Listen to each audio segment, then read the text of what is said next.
everyone, welcome along. It's time for the Undercut again this week. He's going back-to-back with episodes. James Moffat, welcome to you. Thank you for having me back. Well, it's very easy. You are part of the family. You are part of the team. Small problem for you today, though, before you got to the studio. What did you do to yourself? Slight problem. In my 41 years, I managed to finally lock myself out of the house, which contained the car keys. So Small problem. Small problem, but still made it on time. Got it resolved just on time. Like to be a bit early to do some prep, yes, get mentally prepared. Anyway, well done, you made it. I'm here. I'm impressed. The show can go on. The show will go on. Later on the show, we'll be joined by DeWalt Racing's Anton De Pasquale. We'll get to the bottom of that when we catch up with Anton a bit later on. We've got a bunch of burning questions thanks to Motorcraft, but as always here on the Undercut, we start with the Castrol Performer of the Week. Of course, Castrol make the good oil. You've got to get some Castrol in your motor. Who was your performer of the week, Moff, from the last week or so of motor racing from around the world? Well, my performer of the week was the Toyotas. Their Saturday performance down at Simmons Plains. It was pretty good. Pole position in both races. Chaz Mostert, Andre Heimgartner, both respectively, then went on to win each of those races. So I think that was a pretty dominating performance for the manufacturer. That's still only, fifth event in. So very impressive effort, in my opinion. And anytime Chaz gets up for a win, he's an old teammate of mine and a friend. So I always love seeing that. We will cover off Toyota and its 3 wins so far this year. Remember, Ryan Wood won the first race in New Zealand to open the account for those guys and what we expected last year to what we're starting to get so far this year. But I think Andre Heimgartner and BJR, to get that win, I mean, there was a nice irony to all of that, or a nice, not irony, but a full stop. It was Tassie last year where they announced the deal that BJR would become the other Toyota team for this year. And here it was at Tasmania where they haven't won for, I think it was 2013, the last time they'd won there. Yeah.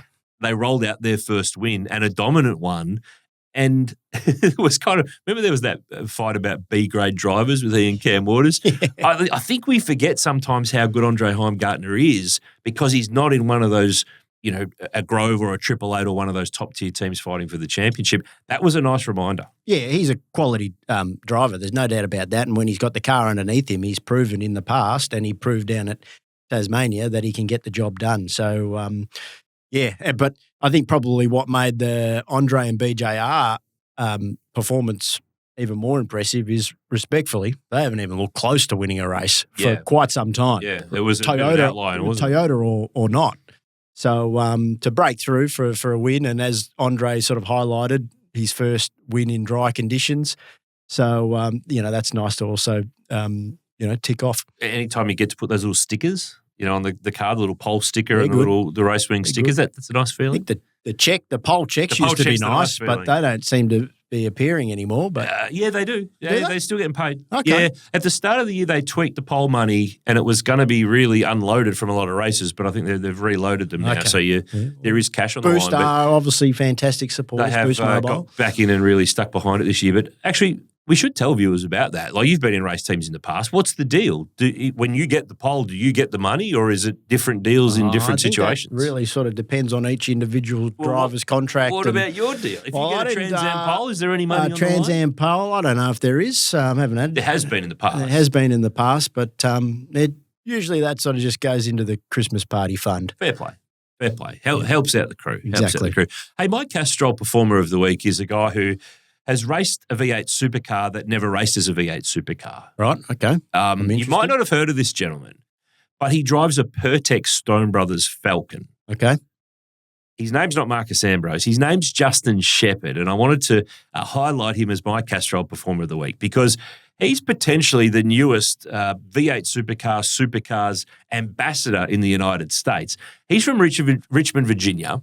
He's a tragic for V8s. He desperately wanted to get one of these cars over the years. Yep. He's not just got one car now. He's got 2 cars, Moff, in the US. He's had them out at various events in the past. And if you caught up on socials a bit this week, it was starting to get around because I had everyone sending it to me. Yep. I was across what he was up to. So do you remember Stone Brothers had a ride car, the 3-up? The 3-up car. Yeah. The one in the middle at the back. I think they had a seat in the back of that thing, like the HRT car did. Yeah. Dedicated ride car. Wasn't a converted race car, built purposely for being a ride car. He's ended up acquiring that car, taking it to the US out of New Zealand, getting it prepped. It's in a Pertec livery, and he's been running it at various tracks in the United States. And I thought, you know what? As the ambassador unofficially for V8 Supercars in the United States, I'd like to nominate Justin as my Castrol Performer of the Week to get some old V8s over there and running around. He's got an old WPS car as well that last I saw it's in Vodafone livery, which is a bit strange. Bit of a difference. Okay. But hey, it looks pretty cool. Yeah. So for me, Justin Shepherd is my Castrol Performer of the Week. And of course, Moff Castrol, super supporters of us here at the Undercut and at V8 Sleuth. Great to have the team on board again this year. But it's time now for the burning questions. Burning questions, thanks this week to Motorcraft. It's great to have Motorcraft on board with us here at the Undercut. Of course, such an amazing history, Moff, in motor racing. Your old man's Trans Am Mustang, yes. Dick Johnson's Mustang, and of course they're backing the new Mustang Cup that you've had a run in already this year. So super brand with Australian motor racing. Yeah, plenty of heritage. So fantastic to have Motorcraft on board. Thank you very much for your support. Great to have them on board. They're OEM engineered, trusted by Ford, everything from spark plugs to brakes, batteries. Get on board. Look it up now. Motorcraft is what you need to get amongst just so many cars with Motorcraft stickers from over the years. Even the Ford Laser series back in the day, Scafie and David Brabham, that was Motorcraft too. They needed a lot of their parts. Yeah, Formula Ford, Motorcraft, Formula Ford series back in the day too. They needed a lot of laser parts back in the mid-'80s. First burning questions with thanks to Motorcraft. Does Broc Feeney's Championship Challenge start right now? Because I reckon his charge begins and it's underway. Yeah, I find that a bit of a tricky one to answer because we forget he came out and won a race at Sydney Motorsport Park, so and looked pretty dominant up there as well. So obviously the AGP didn't quite go to plan for him, and for Broc and Red Bull Racing standards, the New Zealand swing was relatively quiet for them, even though he won the Jason Richards Trophy. So his consistency has been there the whole time so far this year in 2026. That one DNF at the AGP, which was obviously well spoken about. At least it was in a low points race, though. Four-race format at the Grand Prix. Yeah. So if you DNF one, you didn't lose as many points as you could have in other weekends. Exactly. So, look, his performance in race 16 was sort of what we've come to expect from Broc. Oh, well, I had that penciled in too because 888 in Tassie in a long 84-lap race there, their history is phenomenal. They've won more of them than anybody else in the last, I think it's 15-odd years. Yeah. So I kind of had penciled in a 888 car to win that Sunday race because it's like the longer you make these races, their approach to race weekends and races of, okay, you don't have to claim all the headlines in Friday practice, but the longer the race, if you go back over the past, 888 will win those races more often than not. Yeah, for sure. And really down in Tassie, their ability to make their car better, especially by Sunday, was very impressive. Like their car on Friday, just watching it, it's a bit of the in-car stuff that was on the broadcast. It was not a very nice car to drive. Will Browns looked really big. Yeah, they were quite unsettled and a lot of instability under braking, which you need very good stability down at Tassie under brakes. So their improvement over the weekend was impressive, but just the way Broc goes about it, just his sort of workmanlike attitude. It's hard not to be impressed by that. And when he performs like that, it's hard to see who can knock him off, really. So, yeah. And look ahead where we're going. I mean, Darwin, he's been dominant. Stranglehold on that joint the last couple of years. You've got some long races coming up there. Townsville, you get the 200K races. You start to get the stuff that really starts to suit 888 cars and Broc Feeney. So, what is he, 4 wins now? Brody's got 5, but had a really rough one in Tassie where the wheels kind of fell off a bit there.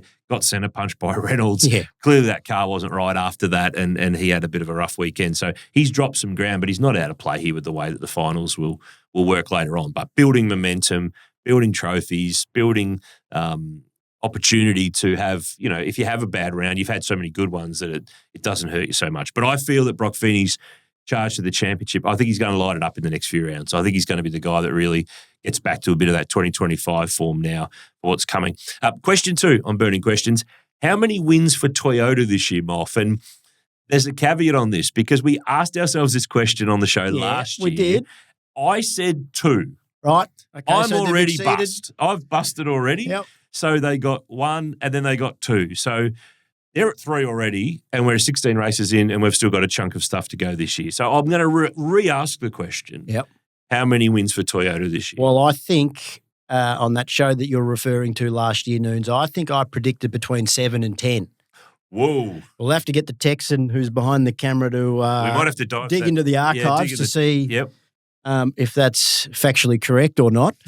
But we will check. If my prediction at between 7 and 10, I'm pretty happy with the 3 wins so far. I'm looking okay. They've got to win 4 more to get into your window. Exactly. I mean, you picked a window. I picked a specific number. Which I think that, that's not out of the question. Pretty solid. The thing for me is, will BJR get any more wins, or will the win tally just be Walkinshaw TWG racing? You would expect it to be Walkinshaw, but going to Tassie, would we have penciled in Andre to pole and win? Definitely not. With the form that he's had so far in the year, there wasn't much to really gauge that off. So, but that's kind of the nature, isn't it, now of Gen 3? It's talking to people in Tassie like, man, you know what?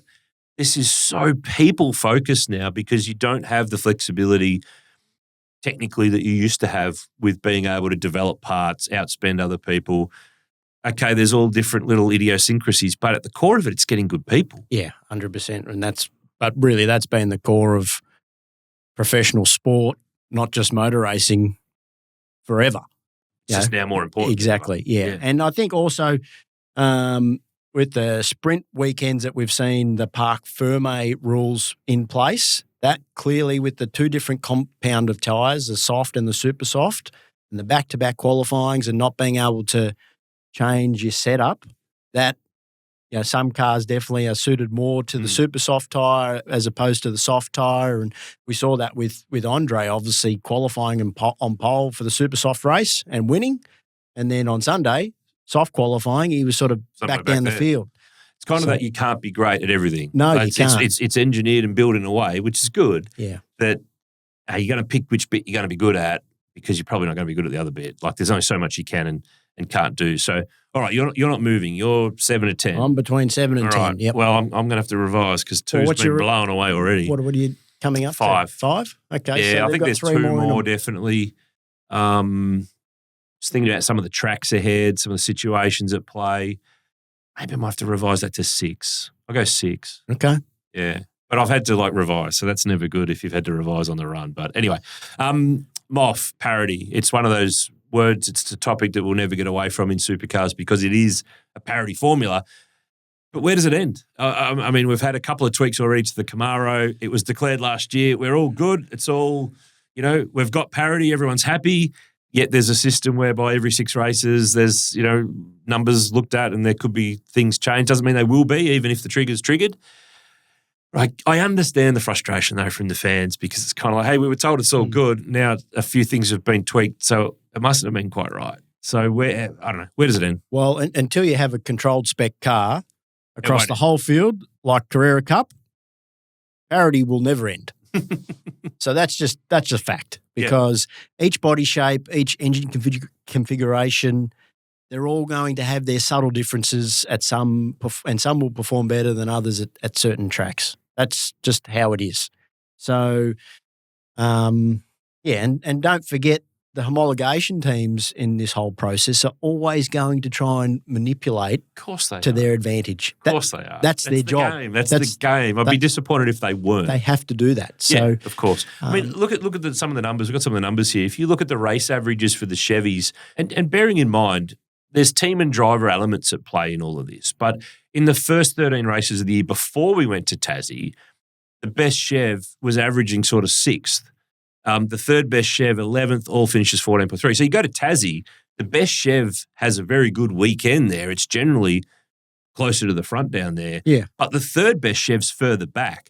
So it's Anton and Dave Reynolds at Team 18 who are kind of always generally the guys up there.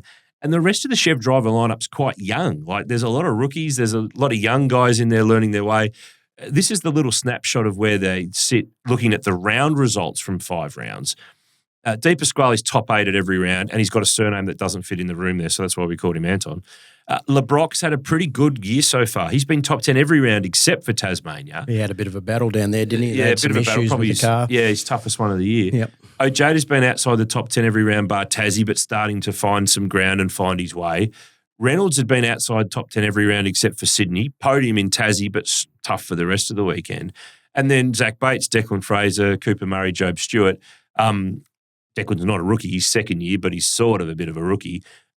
They've been outside the top 13 between them all every round for the whole year. Now, there's a balance there of team performance, of driving experience and learning their way. And, I know Erebus have said that, now that the balance changed in the Camaro, what we had didn't work, and we've got some young guys, a second-year driver and a rookie in Cooper and Job. So that's kind of where it sits for Chevy at the moment in terms of their numbers.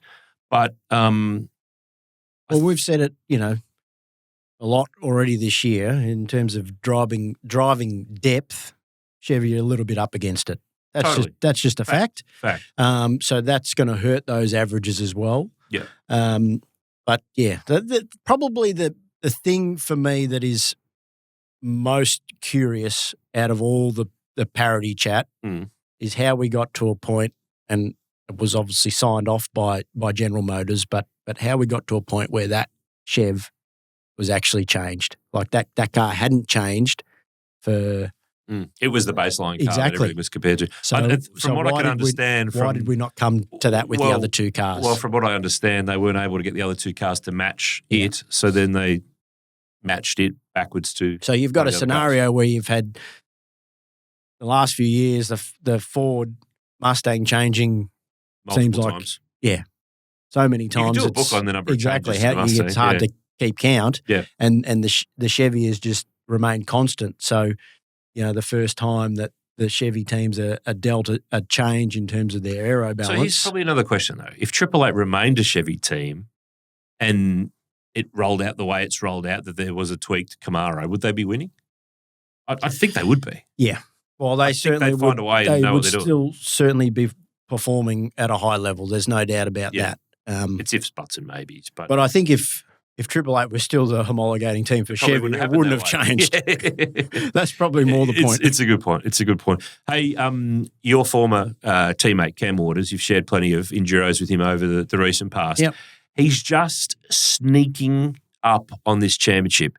He's barely been spoken about this season, good, bad, or indifferent. He's fourth in the championship. It's like he's stealth. He's under the water and no one's really paid attention to him at all. He hasn't really stood out, apart from his qualifying has been at its poorest in about 6 years for the averages. But when you look, and I've got the numbers here, like he's not been out of the championship top 5 all year. He's been as high as second after the last race in Melbourne. He's been fourth off the back of Tassie, fourth off the back of Ruapuna. He generally moves forward in races from where he qualifies.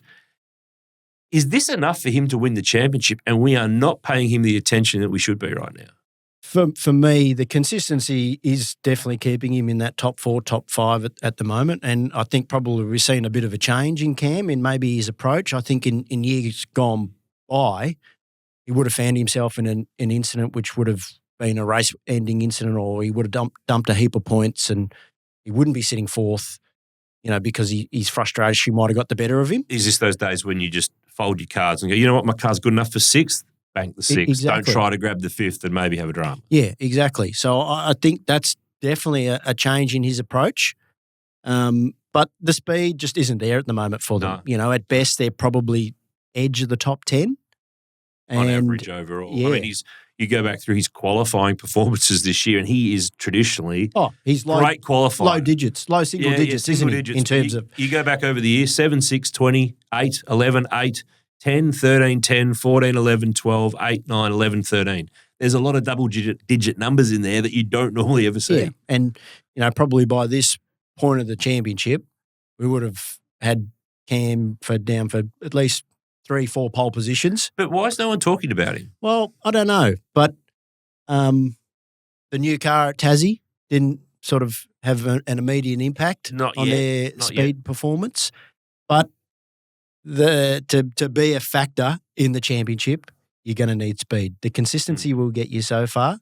So at the moment, based on what we've seen, the sample size we've had this year, they're not good enough to win the championship. We saw them drop away late. It's kind of we knew going to Sandown, and I think deep in their hearts they kind of knew too that they weren't going to get through that to get cars into the finals. Well, they're going to have to this year. So, yeah, exactly. You know what? So putting more focus on later in the year, we saw last year, is the way to win this championship, or at least contend So for the maybe, championship. for the Tickford fans out there, maybe that's what they're doing down at Tickford. I don't think they're playing. They can't be playing possum, though. They'd still be trying. Oh, absolutely. But right now, it wouldn't be the panic stations now under this format compared to the old format. If it was the old format, we'd be going, whoa, yeah, geez. you're just sort of hanging in there and you. But he's just hanging in there. Yeah. So it's been impressive, but it's been so up and down for everybody else that he's been able to kind of just stay in the middle of it. So credit to him to do it. But for them, it won't be much. There won't be a silver bullet that gets them back to where they want to be.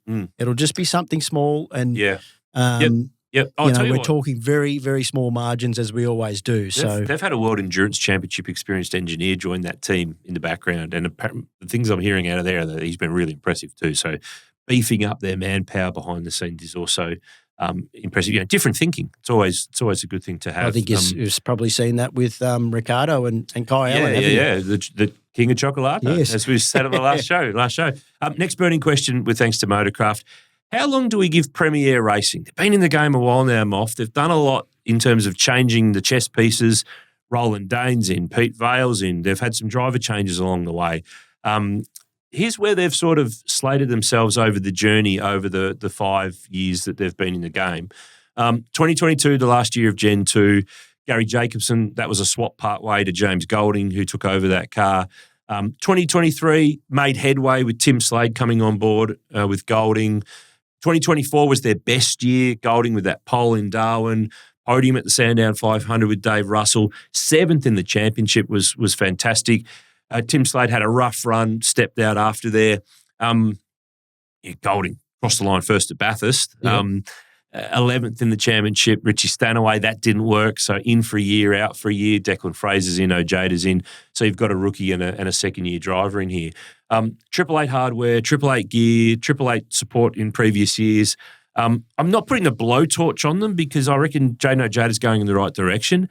But how long do we give them before we go, this is not working? This is not working. Yeah, that's a tough question to answer, really, Noons.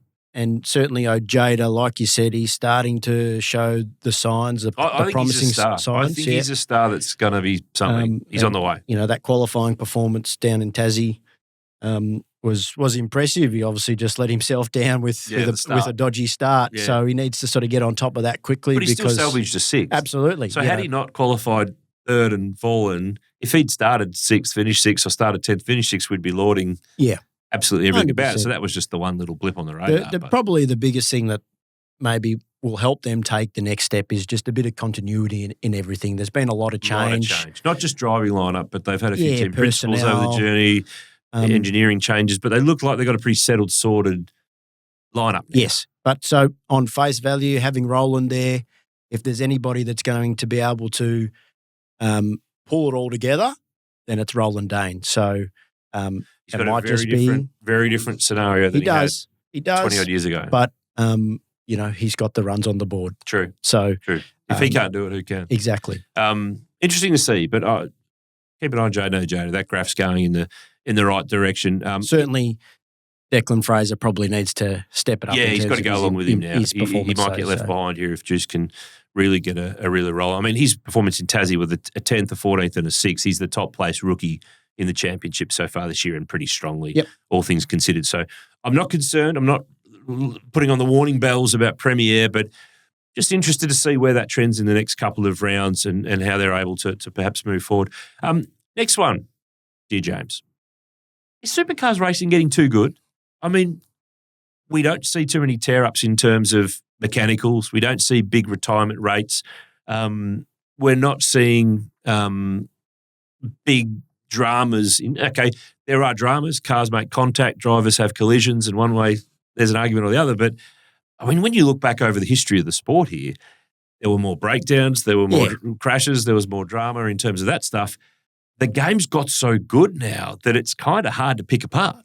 No, you're exactly right. The cars are just incredibly reliable these days, almost borderline bulletproof, that we don't see any real mechanical issues. Rare. It's very rare, in fact. So, we have an issue with probably the wheels interlocking that, create issues when we do have. There's been a fix come for that. Side-by-side contact. Probably the only other thing that I see that, if somebody gets whacked up the arse hard enough, the rear diffusers are quite weak and, you sort of suffer for the rest of the race. But apart from that, we're not seeing the intervention of the safety car that much. I think it's been 6 races out of 16 so far this year, and most times 1 appearance. The whole safety cars breed safety cars kind of hasn't been a thing. No, so exactly right. I think on the whole, with quite a few rookies and second-year drivers in the field, the quality's been generally pretty good for race impacting scenarios. So it's a feather in the cap of the whole sport that it's got to that point now. But in a way, it's too good. Well, and we talk about rookies, but a lot of the time, these guys getting to supercars, they've got a lot of racing behind them, so they're not actually like proper rookies. They're not rookies to racing. Yeah, they've done a lot of, talk about Ojeda, like his GT3 experience over the last few years, and he finally gets a chance, but he would have done. He did solo. He did solo wildcards. He did some wildcards with Walkinshaw's. Yeah, there's a fair bit of experience on the board there before you get into a supercar. Yep. But one of the little quirky things, there's always something quirky, but May seems to be the month in the era of Gen 3 that no one loses their brains. Whenever there's a round in May, the safety car barely ever appears. How much racing have we done in May, though? Not much, but whenever it's May, we tend to not have too much of a safety car. But anyway, I think the game's got so professional and everything's at such a high level that it doesn't take much to sort of even that's like the same with NASCAR. Gone are the days of the big wrecks on, or just high retirement rates. Exactly. Like mechanicals and, because people were pushing the boundaries on stuff that sometimes stuff went wrong, but now they can't really push too many boundaries because a lot of the componentry is controlled. Even, that's just how it is. And then further to that, you could say Formula One, the retirement rate at Formula One is nowhere near what it used to be 20 years ago. Don't start me on Formula One this year. I know we don't. That's a whole other show, James. But still the reliability of Formula One, modern day Formula One is impressive. Yeah, compared to the old days, it is. So plenty of burning questions. Technology has made things too good, Noons. So D-Tech a little. Okay. I don't know. Back to the old analog. Yeah, analog. I want an odometer in your car. Yeah, right. No, I think sometimes old taco. Things end up where they end up for a good reason. So they are our burning questions with thanks to Motorcraft. In this break, though, I tell you what, Winton Festival of Speed is coming up late July. There's a bunch of Group C, Group A cars. There's Group N touring cars. It's a massive event for Group N. There's a whole pile of really cool stuff. And they're looking to get on board a bunch of other cool cars, Old Oz cars, Nations Cup cars, TCM cars that don't race in TCM anymore. They've really opened it up. They want to get them out of sheds as well. It's July 23 to 26. Here's just a bit of flavour of what you can look forward to for the Winton Festival of Speed this year.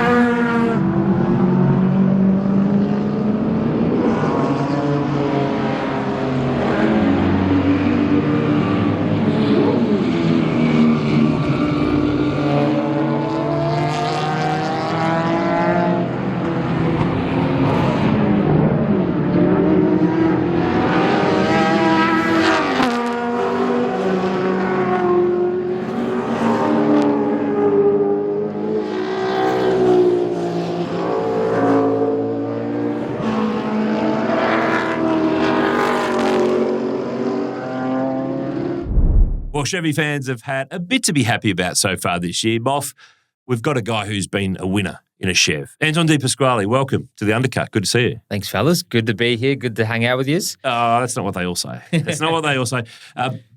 Few big questions to ask. But, Moff, I don't know if you picked this up in the telecast from Tassie, but DeWalt got to run a lot. Now, was up on the DeWalt, wasn't There was a little bit of DeWalt. Is it DeWalt or DeWalt, or are we confusing De Pasquale with DeWalt? I don't know. I'm DeWalt. I had to think about that for a second. He's a DeWalt. I'm a DeWalt guy. So you're De Pasquale in the DeWalt car, not De Pasquale in the DeWalt car. Maybe that's the blend. The little E gets in the way. Like I got the same same issue maybe. There's just too much D. Hey, you look like you found a happy home, mate, at Team 18, second year in now. What is it about this place that's kind of worked for you? How's it all worked together? Yeah, it's going really good. Obviously, joined there the start of last year. And you never know what you're going to expect when you walk into somewhere new. It's always something different people, different cars, different philosophies. But there was really the opportunity to sort of build the team up, myself and Dave, and create something to where we are today. And obviously, we aspire to be still better than that. We don't think our sort of journey has stopped. So, that was the most exciting part. And it takes people. It's a real Gen 3's created a people sport. So for me, really good relationship with the whole crew. And we've sort of just stuck to our guns and sort of learned along the way. And I think the thing that's sort of helping us is I feel like everything we're doing, it's making sense and we can go back and we can understand it. We know why we're doing what we're doing. And it takes time. It takes years to get to the front. But we're getting better and better. And obviously had some goods and bad this year, but we still feel like we're a long way ahead of even last year. So it's gone really good. Moff, one of the things that I've loved in the last little while, if there's been a knock on this guy in the past, it's he doesn't race quite hard enough. He gets tongue-tied here and there and he gets hung out to dry here and there. Did you see him in Tassie? Did you see him in Will Brown? I was watching. Oh, it was on. It was good. Like there was genuine get-into-it stuff going on. But I guess you wouldn't have expected Dave Reynolds to be one of the guys that was firing up the inside at one of those other opportunities. Too. There's a bit of friendly action going on there too. I mean, I was out there, so I would.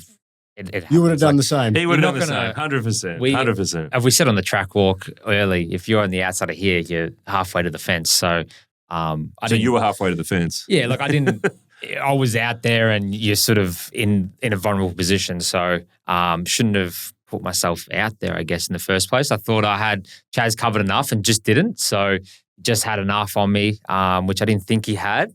So that was looking back. But we also didn't have the car that race with the Park for May rules and all the stuff. Our car didn't transfer over, racing back on the soft and qualifying on the super soft really well.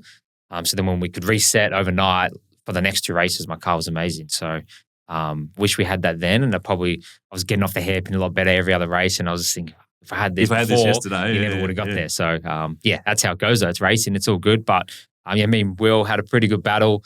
I think I passed him like 3 or 4 times in the one race, which is not a good thing. It means we kept losing time in the pits to him. So it was fun. But we'll sort of in the hunt all weekend, which is for us was probably our weakest track last year. So for that is good signs. What's been the biggest change that you've noticed in the team since gaining the role of homologation team for the GM side of things? Has there been any change that you've noticed? I'm sure there probably has. Yeah, there's changes, but for different things. Obviously, there's the alliance thing, so you get access to a little bit more data and some information across the other teams, which can be good. But really, it's motor racing. You end up in your own little world no matter what. And myself and my race engineer, Andrew, we sort of are focusing on what we think is helping. And that process and I think where we'll be hasn't changed too much.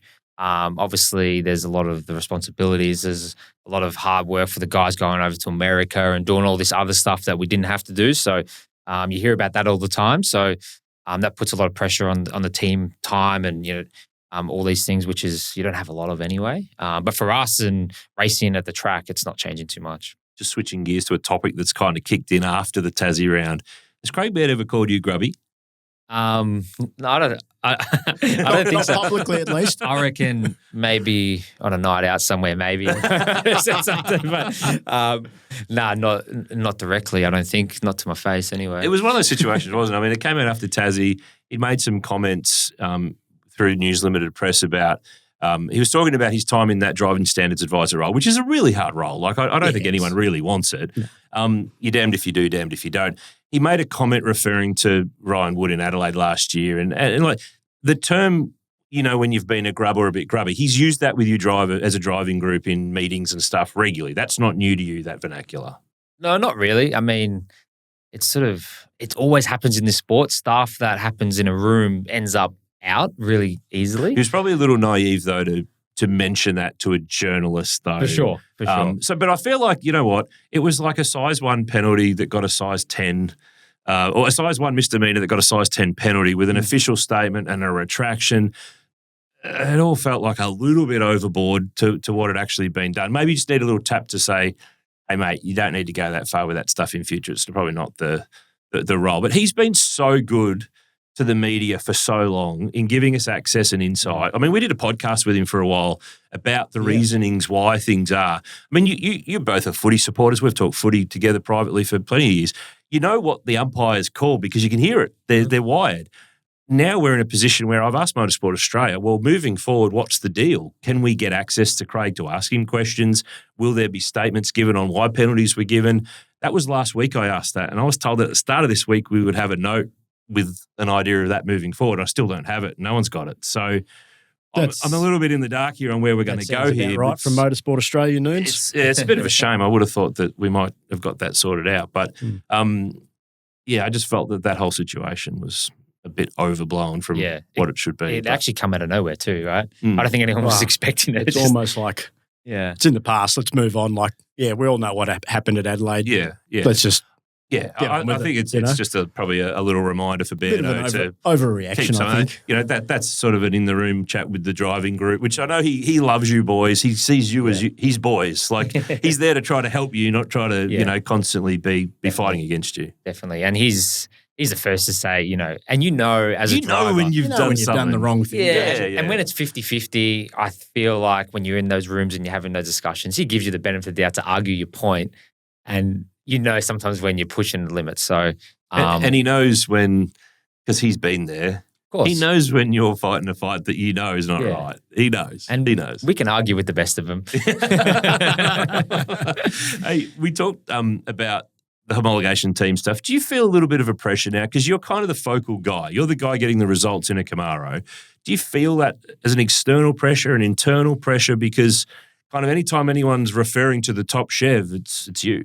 Not really. I mean, you probably should, but do you like it? Do you like that expectation or outside pressure? Yeah, I don't feel like I've never not had pressure, or it's just something that you're sort of involved in when you're racing go-karts. You have the pressure. Your dad's driving your track. You want to get a trophy. Yeah. Your mum's flying you with to the Formula Ford round. You want to go good. Like people spending money. It's just something I think you've grown around, and if you don't have the pressure, even from yourself, the worst feeling is when you do a quali lap and you've made a mistake and you're 20th.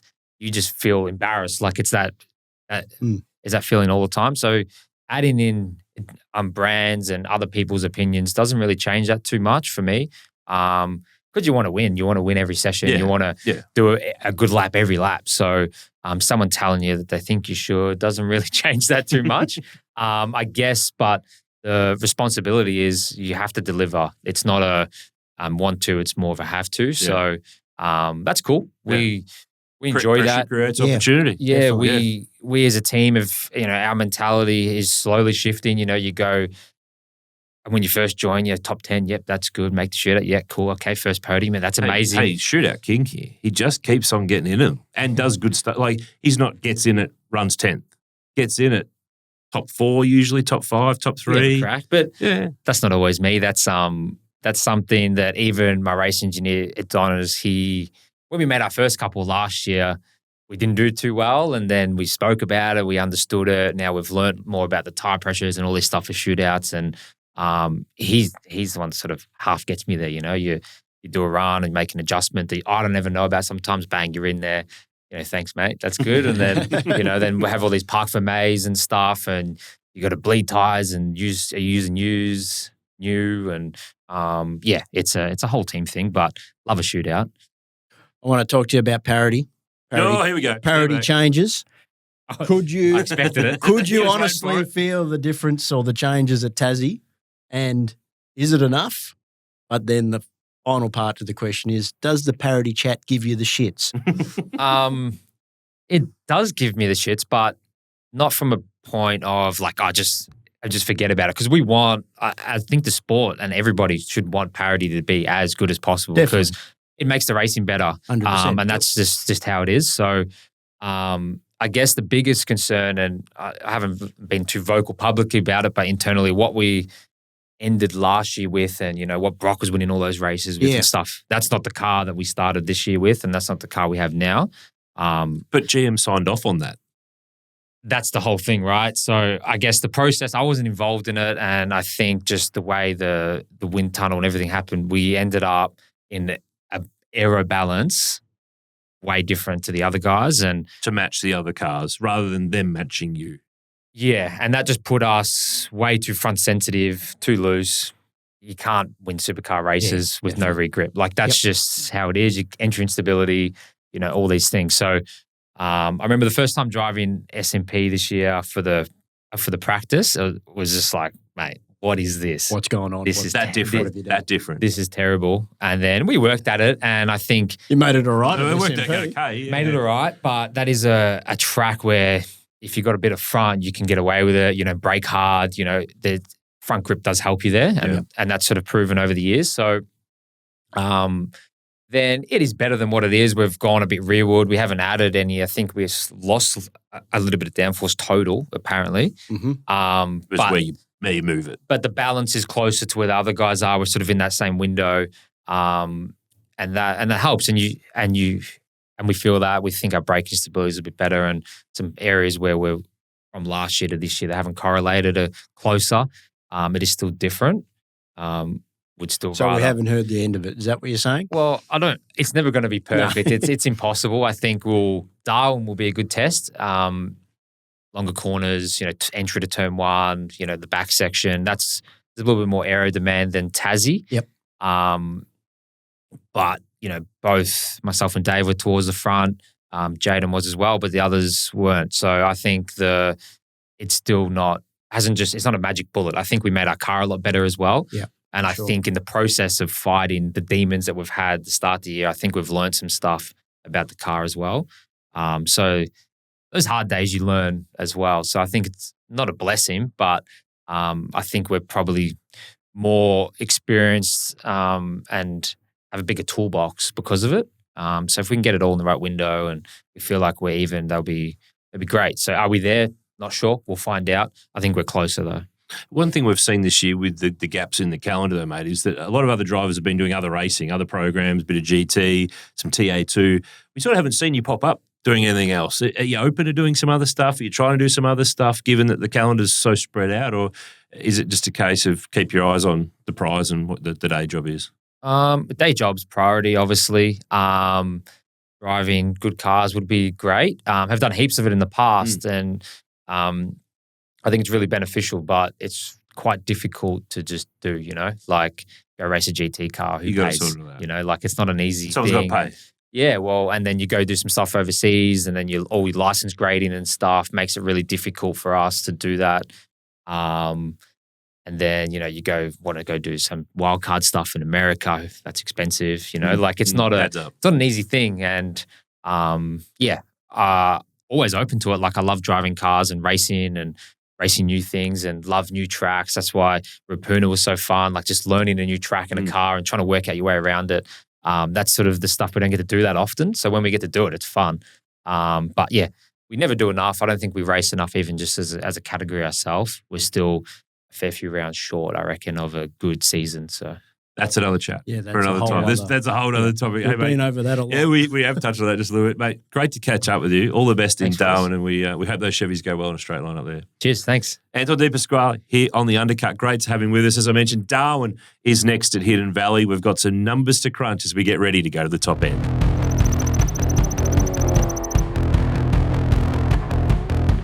We're crunching numbers as we head to the top end, dear Moff. And we talk Broc Feeney, and I'd like to present a graphic to you that is one where he could really move up here among some big names of the sport. So he's won the last 5 races in a row, mate, in Darwin. Yep. If he wins all 3 in Darwin this year, he rockets to second on this list for most consecutive race wins at one track. Well, he doesn't even need to win all 3 noons. He just needs to win the first race. Yeah, he wins the first one. He will get there. But look at that. So Craig Lowndes, we've got to cover that off. Yeah, He won 12 in a row. That is actually stupid. But there's to an even asterisk think or about. two on that because he missed 1997. He was in European Formula 3000, International Formula 3000. So he wasn't there in 97. So we've just counted that off races he actually started. Yep, that he attended. Yeah. Yep. But the other caveat was he was driving a HRT car, pretty damn good in that era, Yes, on Bridgestone tyres in the open tyre era. reasonably handy Pretty tyres. handy. But it was 20-minute sprint races and it was progressive grid. You started the next one where you finished the previous one. So you won, you got pole, and you just pressed on. Yep. And as you can see, he pressed on. So I would say if Feeney can get to second on this list in the modern era where you've got to qualify for each race rather than just start where you finished, for longer distance races, pit stops, there were no pit stops. More variables. Yeah, that 100%. Yeah, I reckon his effort, if he can get 6, 7 or 8 in a row, equal to is or better. better than most of those there. Yeah, it's hard to disagree with that. Well, Scaife was a guru at Oran Park. He Yes. won a lot there. But that's progressive grid era. Jamie Whincup in Bahrain straddles the progressive grid era. The other thing with Scaife too is in 2000, there was a reverse top 6 race. So had he clicked that win in, which I think Russell Ingall won, that would have been a streak of 10. So he wasn't far away from nailing it. QR 2011 and 2012, that might have been qualifying for each race. It was by then. Yeah. I think in 2011 we did have a start where you finish for one of the days. Okay. But regardless, to just keep winning at a certain track is phenomenal. And what Broc's been doing in Darwin has been great. So we'll see how he can roll there. He'll certainly be happy that they're going there next after. Yeah. Perfect place race to go. 16 at Tassie, that's for sure. And the other thing, Moff, is he's made the last 18 shootouts. I think it's 17 or 18 in a row. The record, he's in the top 5 or 6 of the overall list for most in a row, but 35 is the number to beat. And Van Gisbergen did that across Stone's just over halfway Techno Red Bull. So he's got a bit of time to get to that one. When you look at the success levels in Darwin over the journey, it's a staple part of the calendar now. Remember, a couple of rounds up there during the COVID years, so that sort of helped inflate numbers for a few guys. But Feeney's got the ability here to become the most winning race driver in Darwin of all time. Scaife and McLaughlin up the top, Lowndes and Whincup next. Russell Ingall always had a good run there over various years as well. So really big chance here for Broc. He and Chaz are the only current guys on that list because we've had such a change in the last year or two. Opportunity now for some younger guys to get up there. If you look at the podiums too over the journey, it's the familiar suspects over the course of time. Whincup, SVG, Frosty always a factor up there. But, I mean, Feeney, look at that. He's got the ability now to really rise up here. And you know what? After Tassie, when he's got this thing where his poles and his race wins keep matching, he gets one, he gets the other. I think he's 30 and 30 now. He's a quarter of the way to Whincup's record. And I would say that he's the sort of guy that I would see being in supercars for at least the next 10 years. I can't see him leaving Triple Eight anytime soon. Is he the guy that could break Jamie Whincup's record? Because I reckon he can. Well, hasn't he come out and said that he looks at records to be broken? So he's the right guy to do it. Clearly on his radar. For his age, his ability, the team he's in. It's all ahead of him. The time frame There's he's no got doubt left. about that. And that podium's by driver. So That's Broc at impressive 8 at this limited early stage of his career. Yeah, and so that obviously shows that of 8 of his podiums, 6 have been the wins. Yeah. So when he goes good, he goes converts. So obviously very well. Reynolds there with 6 podiums. He's always had a good Darwin He's always thing. gone well up there, and we'll move on to it, but 4 pole positions as well for Dave Reynolds up there in Darwin. So coming off the back of Tassie, where he obviously snagged that podium on Saturday down there. Yeah, Darwin's one of his tracks. Darwin's one of his tracks. Darwin's one of Team 18's tracks in the past. Frosty had a win up there. So, it will be interesting to see how Reynolds goes. And Feeney's got a chance here to bounce the pole record in Darwin too. I mean, McLaughlin 7, Will Davo with 6, Feeney, Scaife. Of course, Scaife, his era was rounds, so he only had one chance every weekend to get a pole. So his 4 is probably the equivalent of McLaughlin's 7 or thereabouts. Whereas, say, somebody like Will Davo, he's been in between those periods, hasn't he? Yeah, but really became a factor more in his career once we went in 2009 to qualify for each race. Yeah. Whereas before that, he was kind of still on the way up with DJR. You've raced in Darwin plenty of times over the journey in supercars. Trans Aming in Yes, Darwin we this year, transformed which there is last different, year. which is, it's not been a commonplace for you guys over the years, but No, having another crack. But keys to Darwin in any race car, what's the go? What do you need to go well there? Was probably the number one key is driver cooling. Keeping the driver cool is very, very helpful up there. Well, it's been an issue this year. Yeah, The it's category's been an issue for a making ground on doing it. number of teams this year, most notably probably the Red Bull Racing guys. Yep. So they'll want to be on top of those. Well, we have to be in a cooling position issues. as a sport where that is sorted, where if your car goes over a certain degree point, black flag. Yeah. We cannot cook drivers anymore. I mean, do you remember in Adelaide those years ago with Steve Owen in the Autobahn car where where he had a little bit he of was a in nap? La La Land driving around at half pace and wouldn't talk on the radio because he was fried and the poor guy ended up passing out in the car. Yeah. I worry for some of those guys for some of the situations they've been in and what that means long term. I mean, we know Greg Crick's scenario. While these guys are young and fit, it's sort of brushed off, but I worry about the effects down the track and it catches up. So as a sport, it's really important to get on top of that now. Personally had back in 2014 in the Nissan, I had a cool suit failure, and I can tell you it's far from a pleasant experience. Keeping the driver cool, making sure all that is running as optimum as it can is, in my opinion, very important. But the other sort of key things you want from a car, you need good front grip. You need it to turn well. You need it to turn long in the corner because there's a lot of corners that long radius come back on themselves. And then the other one, racetrack though, is it good for racing? I think it is good for racing. Yeah. And, braking stability, particularly into turn one, is very critical there because, long straight and Just turn pass one people back. is – Just fire up the inside and pass them. okay. Problem solved. Are we clean sweep of Trans Am wins for you? Well, we won a couple of races there last year in the round, so we'll be going up there to do the same this year, Noons. But I like the way you approach there'll be I don't know how many entries there are There'll this be year. enough people to cause drama for exactly. you. Moff, you were very good on the last episode. Thank you very much. It's time for the workbench, and I've got some more trivia and curly ones for Moff to tackle.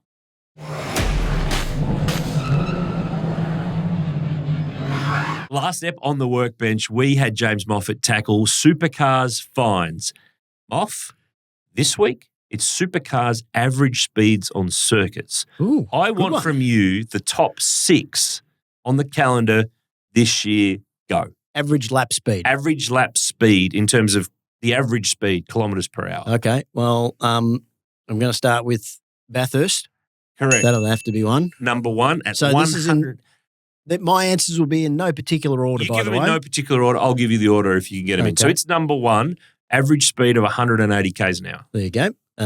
Well, the AGP has got to be up there because, especially with its new configuration. It's number 2 at an average of 179. There we go. You're in order. Good. Right. I'm thinking probably Sandown Raceway. It's the 2 long straights. Fifth on the list, 164. Horsepower. The heaven home of up horsepower there. at Sandown. Horsepower heaven out there at Sandown. Yep. Where we've just been as the championship, Simmons Plains. A couple of big drag strips down there. Number 3. I was just trying to put a bit of doubt in your mind. Righto, okay. 170 average speed. So you're 4 of 6 so far. 4 of 6. You haven't missed. Yeah. And I think the next one would be, or should be in there, would be QR, Queensland Raceway. 4th, 165. All right. And now, one to come to get the top 6. well, for me, it scrapes in by 1 kilometre per hour. right. Well, then I'm going to give you both. No. I need the 6th one here. Oh, well, Pick one. I'll go for Wanneroo, Perth. You picked the 7th one. My 7th was the Bend. You're right. It's the other way there you around. go. The Bend is 6th. Wanneroo is 7th. The Bend, 163 kilometres average speed. Wanneroo, 162. So you got the top 7. But basically. is Perth post or pre-resurface? Because if it's post-resurface, it'll be up on the Bend, I guarantee you. I just go with the numbers I get given, James. Right. Don't try to get technical on this. You should be happy you got 7 in a row. For those who are playing along at home and want to know what the actual rest of the order is, Darwin's 8th. The Gold Coast is equal 9th with Sydney Motorsport Park. Adelaide Street Circuit equal 11th with Rapuna. Townsville and Taupo are the slowest average speeds on the Supercars calendar in 2026. You're in good form. I think you did even better on this one than you did on Thank you. The fines. We're going to have to bring another top quality workbench for you next time that goes a bit faster, because that went pretty quick because he got them all. So well played to you. Well played too to Castrol and our new partners at Motorcraft. Great to have you on board with the Undercut in 2026. Hey, plenty of stuff coming up too. The new issue of V8 Sleuth magazine is out very, very soon, featuring Greg Murphy and that amazing lap of the gods with some insight from the guys behind the scenes that you might not have heard from before. Garth Tander's got a new book coming out too, by the way. Yeah, do you know who put that together for him? Some guy's been helping him with it in the background for a little while now. You were teammates together. Yes. What's the chapter in a Garth Tander book you're most looking forward to reading? Probably his HRT chapter, to be honest. Yeah. Pretty long chapter. Yep. What about the chapter of you guys being teammates for a year? Oh, I don't know if that'd get much of a run, to be honest. Well, it was only 1 year, so we had a bit of fun, and he was incredible to learn off as well, Garth. And unfortunately, things ended for me at the end of 2017, and not long after that for Garth. But just the opportunity to work with him for a year was something that I'll always be fond of. It's been really good fun going down memory lane with him. That book's out at the end of September. You can pre-order it now from the V8 Sleuth Super Store, where, of course, you can also get a copy of the V8 Sleuth magazines. They're the latest ones in news agencies in the middle of June. You can buy it in select airports too while you're flying around the country, but also if you miss any of the existing episodes, what am I talking about? Magazines, editions, issues, all that stuff, you can get them on our Superstore. Now, last episode of The Undercut, we featured a great old Castrol ad from the files. Colin Bond in the Holden dealer team Tirana. To finish the show this week, we've gone back into the vault and we've found the vision of behind the scenes of the making of this ad.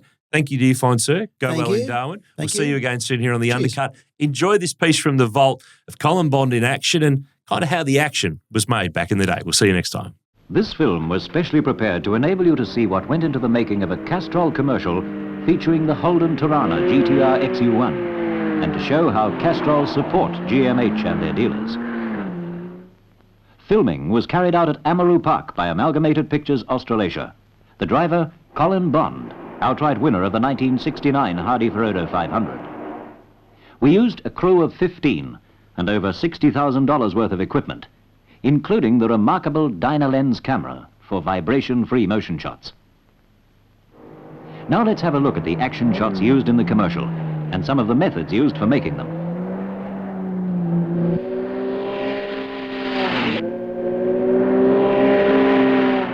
Here's one of the special rigs we developed for this commercial. You'll notice that it's attached to the car by suction caps. These caps will support a heavy camera while the car's being driven at high speeds without damaging the bodywork. The rig can be mounted anywhere on the car. In this case, we are using a rear rig. Here's the action seen through the camera.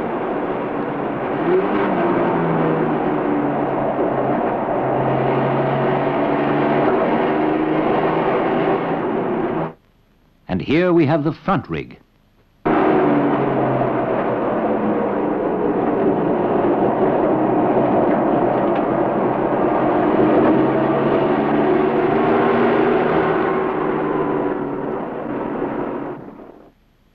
And the wheel rig.